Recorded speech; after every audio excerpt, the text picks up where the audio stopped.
اطاعت کرنا بے مثال۔ عزیزان ملت اسلامیہ، تو حضور کی عظمتوں کو بیان نہیں کیا جا سکتا ہے، حضور کی مکمل تعریف کوئی نہیں کر سکتا، کیونکہ میرے امام کہتے ہیں وہ ایسی شان والے ہیں، وہ ایسی شان والے ہیں، کیسی شان والے ہیں۔ میرے امام کہتے ہیں سب سے اعلیٰ و والا ہمارا نبی، سب سے والا و والا ہمارا نبی، اپنے مولا کا پیارا ہمارا نبی، دونوں عالم کا دولہا ہمارا نبی۔ کیا خبر کتنے تارے کھلے چک گئے، کیا خبر کتنے تارے کھلے چک گئے، پر نہ ڈوبے نہ ڈوبا ہمارا نبی۔ اور پھر آگے کہتے ہیں کہ غم زدوں کو رضا، غم زدوں کو رضا مزدہ دیجے کہ ہے، غم زدوں کو رضا مزدہ دیجے کہ ہے، بے کسوں کا سہارا ہمارا نبی۔ عزیزان ملت اسلامیہ، تو ان کی شان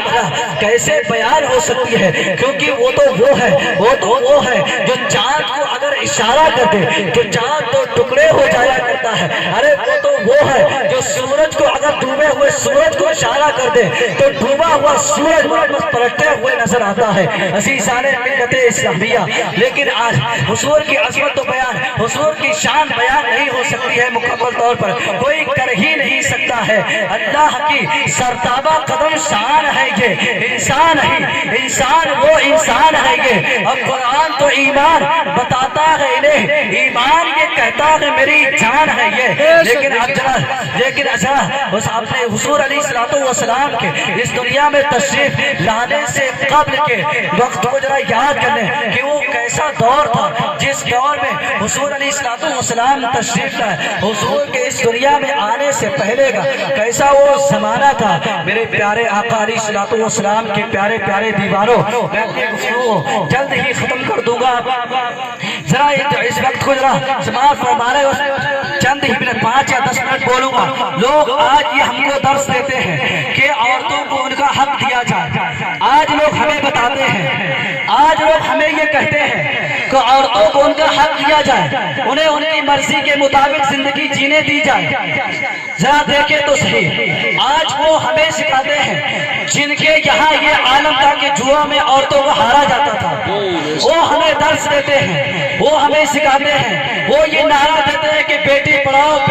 بیٹی بچاؤ، بیٹی پڑھاؤ، اور وہ نہ بیٹی بچا سکے ہیں اور نہ بیٹی پڑھا سکے ہیں، وہ ہمیں درس دیتے ہیں۔ انہیں اس وقت کو یاد کرنا چاہیے، اور آج ہماری ماؤں اور بہنوں کو بھی یہ سوچنا چاہیے کہ جو بے پردہ نہ جانے کہاں کہاں گھومتی رہتی ہیں، وہ گلیوں میں ٹہلتی رہتی ہیں، ہماری ماں اور بہنوں کو بھی ذرا غور و فکر کرنا چاہیے۔ جس وقت حضور علیہ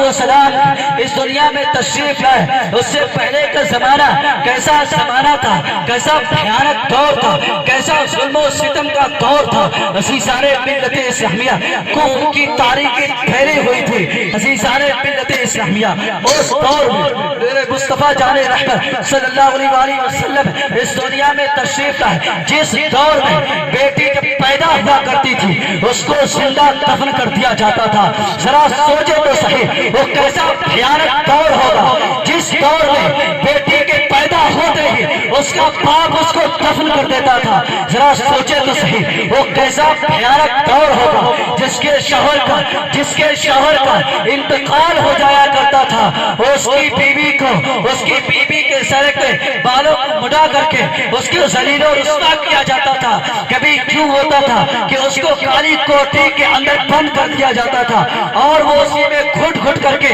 اپنی جان دے دیا کرتی تھی۔ ذرا سوچے تو صحیح، وہ کیسا دور ہوگا جس دور میں جس کے پتی کے انتقال ہو جانے کے بعد اس کی پتنی کو اس کی چتا پر زندہ جلا دیا جاتا تھا۔ ذرا بتائے تو صحیح، وہ کیسا دور ہوگا میرے پیارے آقا علیہ السلام کے پیارے پیارے دیواروں، جس دور میں غریبوں کو دبایا جاتا تھا، غریبوں پر ظلم و ستم کیا جاتا تھا۔ اس دور میں میرے مصطفیٰ جان رحمت صلی اللہ علیہ وسلم تشریف لائے، اور تشریف لانے کے بعد پھر آپ نے اس دور میں یہ اعلان کیا، آپ نے کہا کہ فاطمہ میرے جگر کا ٹکڑا ہے۔ آپ نے بتا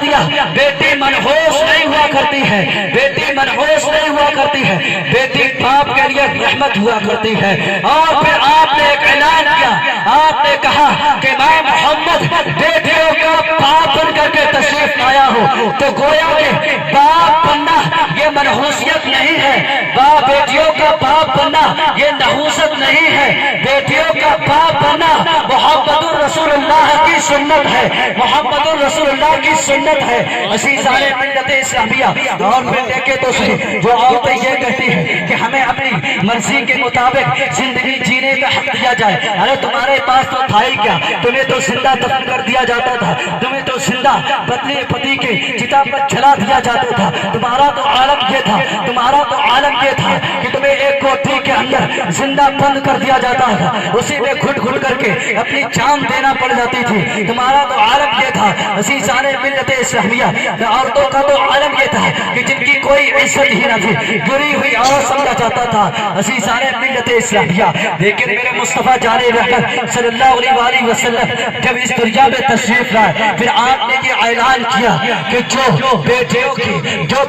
کی پار کر کے انہیں ان کے حقداروں تک پہنچا دے گا، تو کل بروز قیامت جنت میں وہ اس طریقے سے میرے ساتھ ہوگا جس طریقے سے یہ انگلیاں ایک دوسرے سے ملی ہوئی ہے، جس طریقے سے یہ انگلیاں ملی ہوئی ہیں، اسی طریقے سے وہ باپ جس نے اپنی بیٹیوں کی اچھے طریقے سے پرورش کی ہوگی اور انہیں ان کے حقداروں تک پہنچا دیا ہوگا، وہ جنت میں میرے ساتھ ہوگا۔ بتائیں تو صحیح، اس سے بڑا اور کیا انعام ہوگا کہ جنت میں محمد رسول اللہ کا ساتھ ہوگا۔ عزیزان ملت اسلامیہ، بتائیں تو صحیح، بیٹیوں کو یہ عزت کس نے تھی، بیٹیوں کی یہ عزت کس نے تھی؟ ابراہیم نے فرمایا کہ جس گھر میں بیٹی آیا کرتی ہے، وہ اس گھر میں بیٹی، جس گھر میں بیٹی آیا کرتی ہے تو اس میں